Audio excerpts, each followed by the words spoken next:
ایک غلط فہمی پھیلی ہوئی ہے کہ دور فرما دیں کہ لوگ کہتے ہیں کہ جادو برحق ہے، اللہ کے رسول صلی اللہ علیہ وسلم پر بھی جادو کیا گیا، تو یہ کیسے ممکن ہو سکتا ہے؟ اس کی حکمت بیان فرما دیں۔ ایک کامن سینس کی بات سوچیں کہ قرآن سارا وحی کی شکل میں ہے،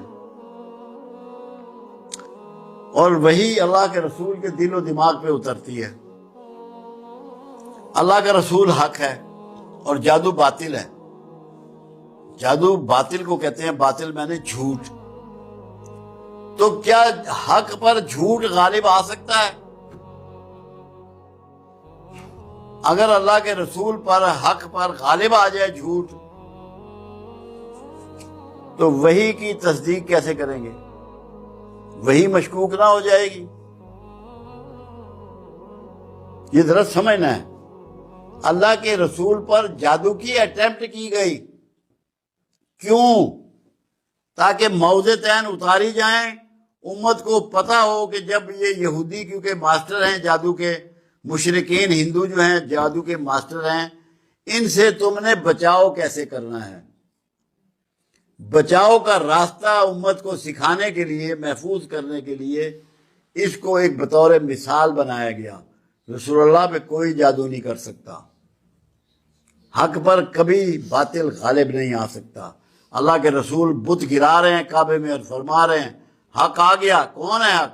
حق تو اللہ تو پہلے سے موجود ہے، محمد رسول اللہ اس دن آئے ہیں وہاں کہ حق آ گیا اور باطل مٹ گیا، اور باطل ہے ہی مٹنے کے لیے۔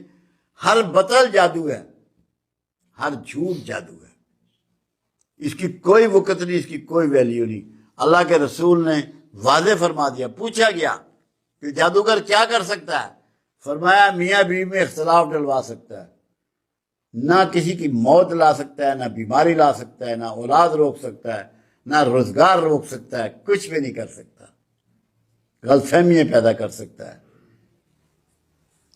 جتنے جادوگر اس سے پہلے دنیا میں ہوئے، جتنے موجود ہیں اور جتنے آئندہ ہوں گے، 1 روپیہ کسی کا رزق نہ بڑھا سکتے ہیں نہ کم کر سکتے ہیں، نہ کسی کی اولاد پیدا ہونے سے روک سکتے ہیں نہ دے سکتے ہیں۔ جس نے جادو کی بات کو بلیو کیا، اپنے ایمان کا اس نے خاتمہ کیا، اور کسی کی کوئی حیثیت نہیں۔ دینے والا، چھیننے والا، پالنے والا، مارنے والا ایک ہی ہے، جس کو اللہ کہتے ہیں۔ اللہ ہمیں دین کی سمجھ عطا فرمائے اور ان دھوکوں سے ہمیں دور کر دے کہ میرے پاس لوگ آتے ہیں، وہ جی کسی نے کوک باندھ دی، اولاد نہیں ہونے دے رہا جادو سے، کسی نے رشتہ نہیں ہونے دے رہا، جی رشتے بندھے ہوئے ہیں، بندش ہے، اور لوگ بیٹھے، کئی لوگ علماء لوگوں کو کہہ رہے ہوتے ہیں تم پہ بندش ہے۔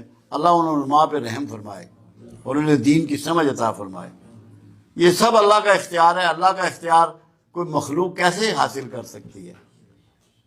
کسی مخلوق کے پاس اللہ کا کوئی اختیار نہیں، اللہ کے اپنے اختیار اپنے پاس ہیں۔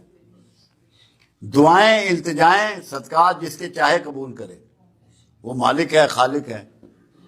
آپ اس سے دعائیں کر سکتے ہیں، التجائیں کر سکتے ہیں، صدقہ و خیرات دے سکتے ہیں، معافی تلافی کر سکتے ہیں، گریہ ازاری کر سکتے ہیں، گڑ گڑا سکتے ہیں، مگر اختیار جو ہے وہ سارے اللہ ہی کے اختیار میں ہے۔